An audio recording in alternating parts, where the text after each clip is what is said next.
अस्सलाम वालेकुम। मैं साडा वीर अपना हमजा बिल्ला ते अजकल ना बड़ा सुनीदा कि जेह्ड़े रेडर बंब बूम लांदे आ ते इधर सानू एक जापी आ उन्नै बड़ा कारनामा कीता। काशी पठान छोटा जरा जेह्ड़ा कोट दा रेडर आ ओह्दे मूंह सुनदे हैं। अस्सलाम वालेकुम।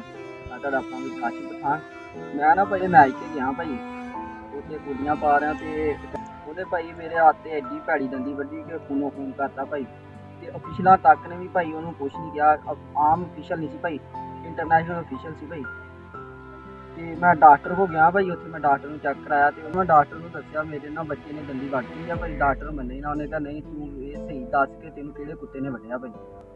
ਸਾਨੂੰ ਰੇਡਰਾਂ ਨੂੰ ਭਾਈ ਬਾਮ ਦੀ ਵਜ੍ਹਾ ਤੋਂ ਨਾ ਬਦਨਾਮ ਕੀਤਾ ਤੇ ਰੇਡਰਾਂ ਜਾਪੀਆਂ ਦੀ ਵੀ ਤੁਸੀਂ ਭਾਈ ਆਪ ਵੇਖ ਲਓ ਭਾਈ ਕੰਮ ਭਾਈ। ਤੇ ਮੈਂ ਨਾ ਸਾਰੇ ਜਿਹੜੇ ਕਬੱਡੀ ਨਵੇਂ ਯੰਗ ਸਟਾਰ ਉੱਠ ਰਹੇ ਆ ਤੇ ਉਹਨਾਂ ਨੂੰ ਇਹੀ ਕਹਿਣਾ ਚਾਹੁੰਦਾ ਵਾ ਕਿ ਨਾ ਜਿਹੜੇ ਇੱਦਾਂ ਦੀਆਂ ਹਰਕਤਾਂ ਕਰਦੇ ਆ ਆਪਣੇ ਆਪ ਨੂੰ ਸੁਧਾਰਨ, ਆਪਣੇ ਆਪ 'ਚ ਲੈ ਬਰਦਾਸ਼ਤ ਪੈਦਾ ਕਰਨ ਤੇ ਜਿਹੜੇ ਅਫੀਸ਼ਲ ਆ ਉਹ ਇਹਨਾਂ ਨੂੰ ਸਜ਼ਾ ਦੇਣ, ਨਾ ਕਿ ਇਹਨਾਂ ਨੂੰ ਵਧਾਉਣ। ਅਫੀਸ਼ਲਾਂ ਨੂੰ ਇਹ ਅੱਗੇ ਰਿਕੁਐਸਟ ਕੀਤੀ ਜਾਂਦੀ ਕਿ ਇਹਨਾਂ ਨੂੰ ਸਜ਼ਾ ਦਿੱਤੀ ਜਾਵੇ।